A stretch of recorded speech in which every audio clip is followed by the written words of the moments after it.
Hello everyone, we're going to go over 3 multiple choice questions about water. The goal of this video is to help students build the skill of working through a multiple choice question, so when they see one on a test, they can easily work through it themselves. With that being said, let's just jump right into it. Number 1, which of the following best explains why water is an effective solvent for many biological molecules? So we're talking about water, and water has a chemical formula of H2O. Now within water, we have these polar covalent bonds, which means the oxygen atom is pulling on the electrons just a little bit more than the hydrogens. So what's going to happen is you're going to create these partial positive and partial negative charges.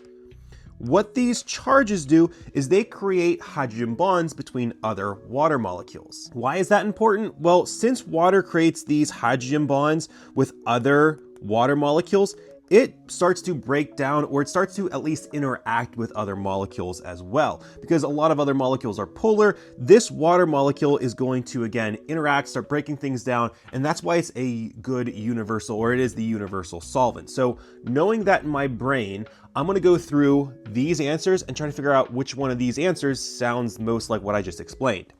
A, water is nonpolar and dissolves hydrophobic molecules easily. That's the opposite of what we talked about. We're going to scratch that one out. B, water is a polar molecule whose partial charges can form hydrogen bonds with ionic and polar compounds. We talked about hydrogen bonds or those partial charges. That sounds like the right answer, but I'm going to go on to C, D, and E and make sure that they're not a better choice. C, water is composed of equal parts oxygen and hydrogen. We can stop at that point because that is already wrong. So C, nope. We have more hydrogen than oxygen, not the right answer. D, water molecules form ionic bonds with most solutes. No, we didn't talk about that. We said that the bonds that form between water and most molecules are hydrogen, not ionic. And last one, E, water's low heat capacity. Again, from that point, I can stop reading because I know water has a high heat capacity. So this one has to be wrong as well. And we are left with the correct answer, which is B. Let's move on to the next question. Number 2, why does ice float in liquid water? So again, I'm going to try to reason through this before I look at the answers. Remember that water forms these hydrogen bonds between neighboring water molecules. So you can see like this water molecule and this water molecule, they're going to form these hydrogen bonds.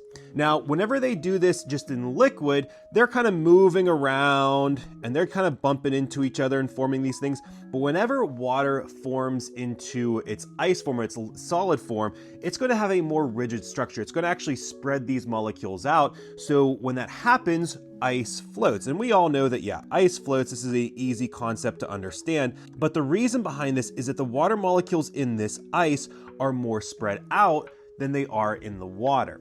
So with that being said, let's see if we can figure out the answer. A, ice is denser because hydrogen bonds pull molecules closer together. That's the exact opposite of what we talked about. A is out. B, ice has fewer hydrogen bonds than liquid water.